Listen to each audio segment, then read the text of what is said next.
ഇടുക്കിയിൽ കനത്ത മഴയിൽ വീട് നിലംപൊത്തി. മരിയപുരം പഞ്ചായത്തിലെ ഉപ്പത്തോട് തകരപ്പറമ്പിൽ രാജന്റെ വീടാണ് കഴിഞ്ഞ ദിവസം കാറ്റിലും മഴയിലും തകർന്നത്.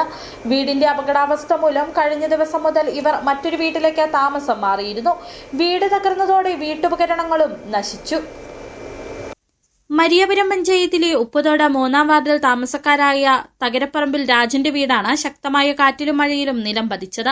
വ്യാഴാഴ്ച വൈകിട്ട് 7 മണിയോടെയാണ് സംഭവം. വീടിന്റെ ശോചനീയാവസ്ഥ മൂലം അപകട സാധ്യത മുന്നിൽ കണ്ട് കഴിഞ്ഞ ദിവസം മുതൽ മറ്റൊരു വീട്ടിലായിരുന്നു 90 വയസ്സുള്ള മാതാവ് ഉൾപ്പെടെ രാജനും കുടുംബാംഗങ്ങളും രാത്രി ഉറങ്ങിയിരുന്നത്.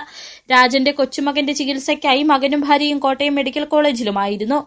വീട് നിലം പതിച്ചതോടെ വീട്ടുപകരണങ്ങളും പൂർണ്ണമായി നശിച്ചു.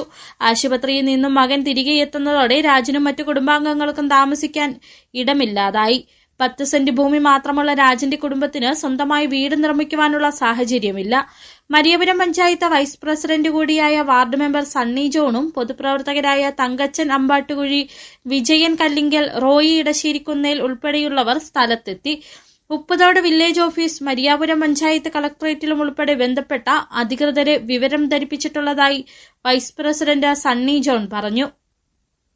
വാസയോഗ്യമല്ലാത്ത രീതിയിൽ പെര മുഴുവൻ തകർന്ന അവസ്ഥയാണ്. വില്ലേജ് അധികാരികളുടെ അടുത്ത് പറഞ്ഞിട്ടുണ്ട്. ഇവിടെ തകരപ്പറമ്പിൽ രാജൻ്റെ മകൻ ലിൻസിൻ്റെ ഭാര്യയും 4 കുട്ടികളുമുള്ള വീടാണ്. അതിൽ ഇളയ കുട്ടി ചികിത്സാർത്ഥം കോട്ടയം മെഡിക്കൽ കോളേജിൽ ചികിത്സയിൽ കഴിയുകയാണ്. സർക്കാരിൽ നിന്ന് വേണ്ടത്ര ധനസഹായം ലഭിക്കാതെ അന്തിയുറങ്ങാൻ ഒരു വീട് നിർമ്മിക്കാനാവില്ലെന്ന് രാജൻ പറഞ്ഞു. City vision, Idukki.